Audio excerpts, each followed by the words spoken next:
Assalamualaikum warahmatullahi wabarakatuh. Halo semuanya, selamat datang kembali di penjelasan kita kali ini. Mari kita langsung aja masuk ke sebuah topik yang dalam banget, sangat relevan, dan sejujurnya nih, sering banget jadi beban pikiran kita sehari-hari.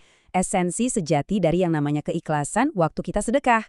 Hari ini kita bakal membedah konsep luar biasa tentang niat murni dan gimana sih sebenarnya cara kerja niat itu di mata Sang Pencipta. Pernah nggak sih kalian ngerasa ragu pas mau masukin uang ke kotak amal? Atau pas lagi mau transfer donasi online? Atau ngasih ke peminta-minta di lampu merah? Kita tuh sering banget berhenti sebentar terus mikir, tunggu, ini orang beneran butuh nggak ya? Jangan-jangan dia penipu. Gimana kalau uang saya jatuh ke orang yang sama sekali nggak berhak? Nah ini dia, ini tuh kekhawatiran modern yang sangat-sangat wajar. Kita kan hidup di zaman di mana kepercayaan itu lumayan mahal ya, dan rasa takut dimanfaatin bikin kita jadi ekstra waspada. Pastinya alami banget buat kita mikirin kemana uang hasil keringat kita pergi. Tapi, ada satu hal yang super menarik dan harus kita waspadai bareng-bareng. Pas kita terlalu fokus jadi detektif buat menghakimi si penerima, kita justru berisiko kehilangan fokus dari niat spiritual kita sendiri loh. Niat kita yang awalnya mau ibadah malah berubah jadi ajang curiga. Oke, kita masuk ke bagian pertama, khawatir salah sasaran sedekah. Kenyataannya nih, keikhlasan itu tetap bernilai utuh di sisi Allah, siapapun yang nerima uangnya. Ini adalah fondasi ajaran yang dibawa sama Rasulullah Shallallahu Alaihi Wasallam. Kualitas sedekah kita itu sama sekali nggak diukur dari profil status sosial atau background orang yang menerimanya. Sedekah itu murni diukur dari kejujuran niat di dalam hati kita pas kita ngasih. Kalau hati kita udah tulus murni karena Allah, ya udah, nilai sedekah itu otomatis tercatat sempurna di sisinya. Nggak peduli deh apa yang terjadi sama uang itu setelah pindah dari tangan kita. Lanjut ke bagian kedua, kisah sedekah yang tulus. Nah, biar makin kebayang seberapa kuatnya konsep ini, coba deh kita tarik mundur ke sebuah kejadian nyata di zaman dulu yang diceritakan langsung oleh Nabi. Kisah ini benar-benar bakal mengubah cara pandang kita soal memberi. Coba dengerin doa orang ini. Ya Allah, segala puji bagimu atas sedekah kepada wanita pezina, pencuri, dan orang kaya itu. Agak kaget ya dengarnya. Kisah ini tercatat kuat dalam riwayat Nasai. Dan secara spesifik ada di hadis riwayat Bukhari nomor 1421.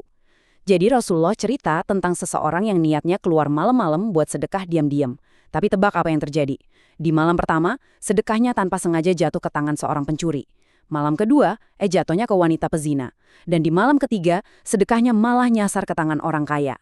Kalau kita yang ngalamin, wah pasti udah ngomel-ngomel atau ngerasa rugi bandar kan? Tapi pria ini, dia justru tetap bersyukur dan memuji Allah. Luar biasa. Coba kita perhatiin lagi 3 penerima yang benar-benar di luar nalar ini. Pertama, wanita pezina. Kedua, pencuri. Ketiga, orang kaya yang duitnya udah banyak. Pasti kita nanya dong, logikanya di mana? Gimana ceritanya ngasih harta ke pelaku maksiat dan orang kaya bisa dihitung sebagai amal yang diterima Allah? Bukannya kalau dari standar sosial kita, ini literally sedekah yang gagal total dan salah alamat ya? Sekarang kita masuk ke bagian ketiga, hikmah di balik penerima. Disinilah letak kerennya skenario ilahi. Mari kita bedah bareng-bareng hikmah di balik penerima-penerima yang aneh tadi. Apa yang kelihatan kayak kesalahan fatal di mata manusia yang ilmunya pas-pasan kayak kita ini, ternyata adalah intervensi Allah yang timingnya super presisi. Dikasih tahu lewat wahyu ke pria tadi kalau sedekahnya itu beneran diterima. Kok bisa? Gini. Buat si pezina, bisa jadi uang kaget malam itu adalah jalan keluar yang dia butuhin banget buat nyambung hidup besoknya. Jadi dia nggak terpaksa jual diri lagi dan mulai berhenti berzina. Buat si pencuri, bantuan tiba-tiba itu mungkin jadi alasan kuat yang bikin dia batal maling malam itu. Terus buat orang kaya gimana? Nah, dapat sedekah rahasia malam-malam itu justru jadi semacam tamparan spiritual buat dia. Menghancurkan kesombongannya, ngasih pelajaran, dan ujung-ujungnya malah menginspirasi si orang kaya ini buat ikut-ikutan sedekah juga. Gila sih, mekanisme ini bener-bener mind-blowing kan? Kalau kita bandingin nih, di satu sisi kita punya prasangka manusia. Sering banget kan kita tipe feeling kayak jadi juri bikin syarat macem-macem soal siapa yang layak dan nggak layak dibantu. Padahal penilaian kita tuh terbatas banget. Nah, di sisi sebelahnya ada hidayah Allah. Allah itu pakai sedekah murni kita sebagai alat semacam jembatan rahasia gitu buat mubah hati orang. Uang yang kita lepasin dengan ikhlas, sama Allah didesain sedemikian rupa jadi pembuka jalan hidayah buat mereka yang mungkin lagi ada di titik paling gelap dalam hidupnya. Kita masuk ke bagian keempat. Keikhlasan adalah kunci. Nah, dari semua cerita seru tadi, apa sih intisari yang bisa kita bawa pulang hari ini? Pasti dong, kita tetap disuruh pakai akal sehat dan hati-hati. Kita juga harus mastiin uang kita nggak dipakai buat hal-hal maksiat yang udah jelas-jelas kelihatan di depan mata. Tapi, di luar saringan dasar itu, kita benar-benar nggak perlu overthinking. Jangan sampai rasa takut paranoid, salah orang, malah bikin hati kita beku dan pelit buat berbuat baik.